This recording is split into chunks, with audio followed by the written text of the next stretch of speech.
चलिए दोस्तों, आज हम लोग बायोलॉजी का सबसे फर्स्ट चैप्टर यानी कोशिका के बारे में पढ़ने जा रहे हैं। जो बायोलॉजी का न्यू बोल सकते हैं, यही से स्टार्टिंग होती है। जिस विज्ञान के अंतर्गत हम कोशिका के बारे में पढ़ते हैं ना, उसे क्या कहते हैं? साइटोलॉजी कहते हैं। CYTOLOGY, साइटोलॉजी कहते हैं। साइटोलॉजी के अंतर्गत हमें कोशिका के संरचना, कोशिका के भाग तथा कोशिका के कार्य, इन तीनों के बारे में पढ़ने को मिलेगा। इनकी संरचना कैसे बनती है, इनका भाग कौन कौन सा है और ये कार्य कैसे करते हैं, ये साइटोलॉजी के अंतर्गत। पहला बात तो कंफर्म हो गया कि जिस विज्ञान के अंतर्गत हम कोशिका के बारे में पढ़ते हैं उसे साइटोलॉजी कहते हैं। अब कोशिका क्या है? तो कोशिका हमारे शरीर की सबसे छोटी इकाई है। कोशिका हमारे शरीर की सबसे छोटी इकाई है, अंग नहीं है। कोशिका हमारे शरीर की सबसे छोटी इकाई है। इनकी खोजकर्ता की बात करें तो खोज किसने किया था? तो रॉबर्ट हुक ने किया था। सबसे छोटी इकाई है तो हुक सबसे छोटा होता है। तो इससे आप याद कर सकते हैं कि कोशिका खोज किसने किया था? तो रॉबर्ट हुक ने किया था। जनक किसे कहते हैं? तो रॉबर्ट हुक को ही कहा जाता है कोशिका का जनक। लेकिन गड़बड़ ये था कि इन्होंने जो कोशिका खोजे थे ना, वो मृत कोशिका खोजी थी। मतलब शरीर का कोई भाग कट गया, इन्होंने देखा तो माइक्रोस्कोप से देखा तो उनका कुछ छोटे छोटे उनको तथ्य दिखाई दिए, तो इन्होंने इनका नाम कोशिका रख दिया और ये कोशिका मृत कोशिका थी। तो अगर आपसे पूछेगा कि सबसे पहली बार किसने कोशिकाओं को देखा, तो रॉबर्ट हुक ने देखा था। कोशिका के जनक किसे कहते हैं? तो रॉबर्ट हुक को कहते हैं। तो कैसी कोशिका थी? तो मृत कोशिका थी। तो मृत के बाद हमें तो चाहिए जीवित कोशिका। तो जीवित कोशिका की खोज ल्यूवेनहॉक ने किया था। ये बात याद रखिएगा। ये जीवित कोशिका की खोज किसने किया था? तो ल्यूवेनहॉक ने किया था। मृत कोशिका की खोज किसने किया था? तो रॉबर्ट हुक ने किया था। कोशिका क्या है? तो हमारे शरीर की सबसे छोटी इकाई है। अब तीसरी बात आती है, कोशिका का सिद्धांत किसने दिया था? तो सिद्धांत की बात करता है। ये कौन सा सिद्धांत था? सेल थ्योरी किसने दिया था? तो सेल थ्योरी स्लाइडेन एवं स्वान ने सेल थ्योरी दिया था। क्या बताया था? उन्होंने कहा था कि हमारा शरीर कोशिकाओं से मिलकर बना है। अगर हमारे शरीर के किसी भी भाग पे चोट लगती है तो वहां की कोशिका टूट जाती है, मर जाती है, तो बगल की कोशिका उसे भर देती है, जिसे कोशिका विभाजन कहते हैं। यही उनका सिद्धांत था, सेल डिवीजन के नाम से। मतलब वो पुनः उसका निर्माण कर देती है। जैसे कहीं आपको चोट लगा तो वहां कोशिका मर गई, टूट गई, तो जो बगल की कोशिका होती है ना, उसे फिर उसको भर देती है, तो हमारा वहां का घाव क्या होता है? ठीक हो जाता है। तो ये हमारा सेल थ्योरी था, सिद्धांत स्लाइडर ने दिया था कि अगर हमारे शरीर के किसी भी भाग पर चोट लगती है तो वहां की कोशिकाएं मर जाती है तथा अगल बगल की कोशिकाएं उसे फिर पूर्ण कर देती है, जिसे क्या कहते हैं? कोशिका विभाजन के नाम से भी जानते हैं। तो ये चार बातें कंफर्म हो गई। कोशिका शरीर की सबसे छोटी इकाई है। इसकी खोज रॉबर्ट हुक ने किया था, लेकिन ये मृत कोशिका थी। जीवित कोशिका की खोज ल्यूवेनहॉक किए थे तथा सिद्धांत किसने दिया था? तो स्लाइडर एवं स्वान ने इन कोशिकाओं का सिद्धांत दिया था। अब हम देखते हैं कि सर सबसे बड़ी कोशिका कौन सी होती है, सबसे छोटी कोशिका कौन सी होती है। तो ओवरऑल में देखा जाए ना, पूरे मानव के अलावा पूरे में देखा जाए ओवरऑल में, तो सबसे छोटी कोशिका माइक्रोप्लाज्मा और सबसे बड़ी कौन सी? शुतुरमुर्ग का अंडा।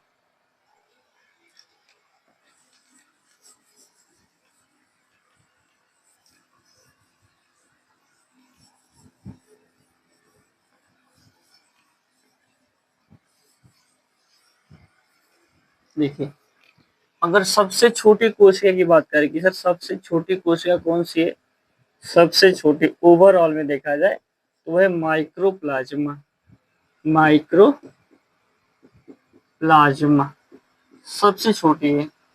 और सबसे बड़ी कोशिका की बात किया जाए तो वह शुतुरमुर्ग का अंडा, याद रखिएगा। शुतुरमुर्ग का अंडा जो होता है ना वो बहुत बड़ा होता है, एक तरबूजे का आकार का होता है। तो वो सबसे बड़ी कोशिका, अगर उसकी कोशिका को देखा जाए माइक्रोस्कोप से सबसे बड़ी बड़ी कोशिका पाई जाती है। तो ये तो ओवरऑल में हो गई।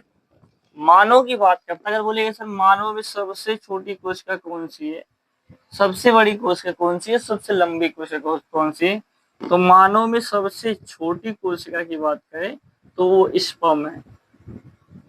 स्पर्म, जिसको हम लोग शुक्राणु कहते हैं। ये केवल ना मेल में पाया जाता है, फीमेल में नहीं होता है शुक्राणु। सबसे बड़ी की बात किया जाए तो ओवम, जिसको अंडाणु कहते हैं, ये फीमेल में पाया जाता है, याद रखिएगा। मानव में बात करें तो मानव की सबसे छोटी कोशिका कौन सी है तो शुक्राणु। मानव की सबसे बड़ी कोशिका कौन सी है तो अंडाणु।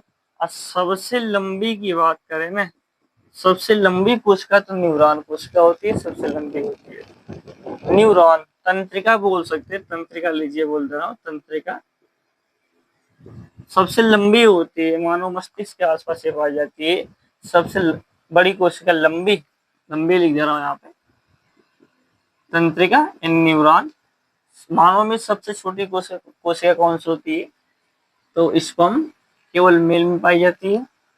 और मानव में सबसे बड़ी कोशिका कौन सी होती है तो वह ओवम, अंडाणु, ये फीमेल में पाई जाती है। और सबसे लंबी कोशिका कौन सी होती है तो न्यूरॉन यानी तंत्रिका। ये बात कंफर्म होगी ना, सबसे लंबी, ओवरऑल में सबसे छोटी, मनुष्य में सबसे छोटी, सबसे बड़ी और सबसे लंबी।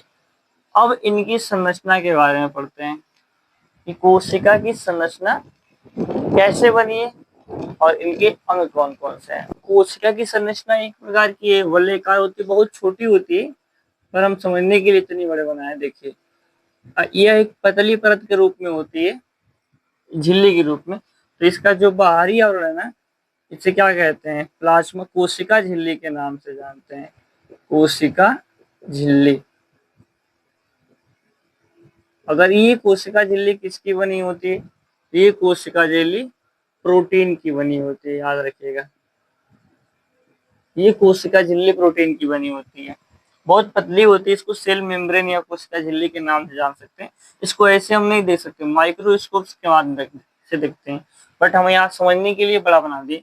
अब इसके अंतर्गत पहला पार्ट होता है माइटोकॉन्ड्रिया। इसके अंतर्गत आंतरिक भाग में देखा जाए तो माइटोकॉन्ड्रिया भी मतलब बहुत छोटे आकार का होता है। अब वहाँ स्कोप के माध्यम से देखने पे दिखाई देता है, बट यहाँ उनका आकार बड़ा करके हमको दिखा दे रहा।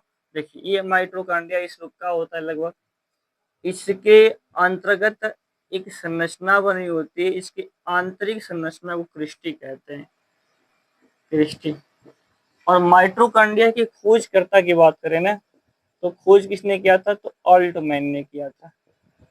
ऑल्टमैन ने माइटोकॉन्ड्रिया की खोज की थी। अब ये क्या करता है, माइटोकॉन्ड्रिया का कार्य क्या होता है, ये जब हम ऑक्सीजन के माध्यम से ऑक्सीश्वसन करते हैं तो हमारे शरीर में जो ऑक्सीजन है, ऑक्सीजन ब्लड के माध्यम से माइटोकॉन्ड्रिया के पास पहुंचता है। और जैसे ही माइटोकॉन्ड्रिया के पास ये ऑक्सीजन पहुंचेगा तो इसमें एक क्रेब्स चक्र चलता है। और ये क्रेब्स चक्र क्या करता है कि 38 एटीपी का निर्माण करता है ऑक्सीजन के माध्यम से। 38 एटीपी, 30 से 38 के बीच मतलब वो निर्माण करता है। एडेनोसिन ट्राइफॉस्फेट एटीपी का फुल फॉर्म हो गया। और इससे बनता है एक ग्लूकोज बनता है, एक ग्लूकोज बनता है इसके माध्यम से एक ग्लूकोज। और ये ग्लूकोज ऊर्जा में रूपांतरित हो जाता है, तब जाके हमें ऊर्जा मिलती है। तो ये चक्र चलता है और इसके माध्यम से हमें ऊर्जा मिलती है। जब हम भोजन करते हैं, पानी पीते हैं, सांस लेते हैं, तो हमारे शरीर में तुरंत ही एनर्जी, ऊर्जा आती है। तो ये ऊर्जा कहाँ से आती है, जो हमने सांस लिया तो ऑक्सीजन हमारे शरीर में गया, तो वो ऑक्सीजन ब्लड में समाहित होकर के माइटोकॉन्ड्रिया के पास जाएगा। अब माइटोकॉन्ड्रिया के पास एक क्रेब्स चलता है जो 38 एटीपी बनाता है, और 38 एटीपी एक ग्लूकोज के बराबर होता है, और ये ग्लूकोज ऊर्जा में क्या होता है, रूपांतरित हो जाता है, तब जाकर के हमें ऊर्जा मिलती है। तो ये माइटोकॉन्ड्रिया है। इसके आंतरिक भाग को क्रिस्टी कहते हैं, क्रिस्टी। इसकी खोज करता अल्टमैन। कौन सा श्वसन करता है, तो ये आपसी श्वसन करता है। कितना एटीपी बनाता है, तो 38 एटीपी बनाता है। और ये लगभग में ना एक ग्लूकोज से 4.1 से लेकर के 4.2 किलो कैलोरी तक ऊर्जा उत्पन्न करता है एक बार में। और मनुष्य को दिन भर काम करने के लिए 2500 किलो कैलोरी ऊर्जा की आवश्यकता पड़ती है। अब देखिए तो कितना तेज चलाता होगा, तब जाकर के हमारी ऊर्जा की भरपाई होती होगी। एक दिन की बात करें, मनुष्य की बात करें तब। तो ये माइटोकॉन्ड्रिया का, माइटोकॉन्ड्रिया को शक्ति गृह के नाम से भी जान सकते हैं, पावर हाउस भी बोल सकते हैं। शक्ति गृह, पावर हाउस ऑफ बॉडी, कोई पूछेगा ना कि पावर हाउस ऑफ बॉडी कौन है, तो कोशिका के अंतर्गत पाए जाने वाला माइटोकॉन्ड्रिया, जिसकी खोज अल्टमैन ने किया था। यही क्या करता है कि ऑक्सीजन को ऊर्जा में रूपांतरित करने का कार्य करता है। अब हम देखेंगे कि तो शक्ति बन गई, ऊर्जा बन गई। अब हर अंग तक ऊर्जा पहुंचाने का कार्य कौन करता है, जैसे दौड़ते हैं तो पैर में एनर्जी ज्यादा चाहिए, कोई काम करते हैं तो हाथ के लिए एनर्जी चाहिए, बोलते हैं तो भाई माइंड पे सोच के बोलते हैं तो माइंड पे और मुंह के पास हमें एनर्जी चाहिए। तो शरीर के हर एक अंग तक ऊर्जा पहुंचाने का कार्य कौन करता है, चलिए आइए हम देखते हैं उसके बाद। पहले हम लोगों ने माइटोकॉन्ड्रिया के बारे में पढ़ा, तो माइटोकॉन्ड्रिया है क्या, तो mitochondria power house of body. अब हम पढ़ेंगे जैसे शरीर की ऊर्जा, अगर किसी अंग की ऊर्जा खत्म हो जाती है तो वहां तक ऊर्जा ले जाने का कार्य कौन करता है, तो माइटोकॉन्ड्रिया से ऊर्जा ले जाने का कार्य कौन करता है, तो गोल्जी बॉडी करता है, जिसको ऊर्जा परिवहन के नाम से जान सकते हैं। ऊर्जा परिवहन मतलब जिस अंग में ऊर्जा की कमी होगी, ऊर्जा का आदान प्रदान गोल्जी बॉडी के द्वारा किया जाएगा। बोलने के लिए हमारे पास जीभ के माध्यम से, जीभ की सहायता से बोल रहे हैं, तो जीभ इतनी छोटी है तो ऊर्जा कब तक रहेगी, 10 मिनट, 15 मिनट, 20 मिनट। तो अन्य कोशिकाओं से ऊर्जा का परिवहन माइटोकॉन्ड्रिया के पास होता है, जहां जिसकी आवश्यकता होती है वहां उसको पहुंचा देता है। तो ये ऊर्जा परिवहन किसे कहते हैं, तो गोल्जी बॉडी कहते हैं। अब जो हमारी कोशिका होती है सरसों के दाने से भी छोटी होती है, तो वो आपस में चिपक न जाए उसके लिए एक पिल्लर का कार्य करता है, जो जिसको कोशिका कंकाल के नाम से जानते हैं। कोशिका कंकाल, कंकाला, ये कोशिका कंकाल होता है रुकने के लिए, इसको कहते हैं ना एंडोप्लाज्मिक रेटिकुलम, ईआर के नाम से जानते हैं, एंडोप्लाज्मिक रेटिकुलम, कोशिका का कंकाल। अभी इनको चिपकने से बचाता है, और ये इसको जब जूम करके देखा गया तो इसका एक भाग जो है ना वो स्मूथ पाया गया, मतलब चिकना पाया गया, और दूसरा भाग रफ पाया गया। तो स्मूथ वाले भाग दो, एक स्मूथ और दूसरा क्या होता है, रफ। और रफ के अंतर्गत देखा गया तो राइबोसोम पाया जाता है। रफ वाले भाग के अंतर्गत अगर देखा जाए माइक्रोस्कोप से तो राइबोसोम पाया गया, और ये राइबोसोम क्या करता है, तो प्रोटीन बनाने के कार्य में सहायता करता है। तो अगर पूछे जाएगा तो सर कोशिका के किस भाग तक प्रोटीन बनता है, तो राइबोसोम में बनता है। राइबोसोम कहाँ पाया जाता है, तो ईआर में पाया जाता है। और दूसरा भाग देखा जाए तो स्मूथ हो गया, तो स्मूथ में किसका निर्माण होता है, वसा का निर्माण होता है।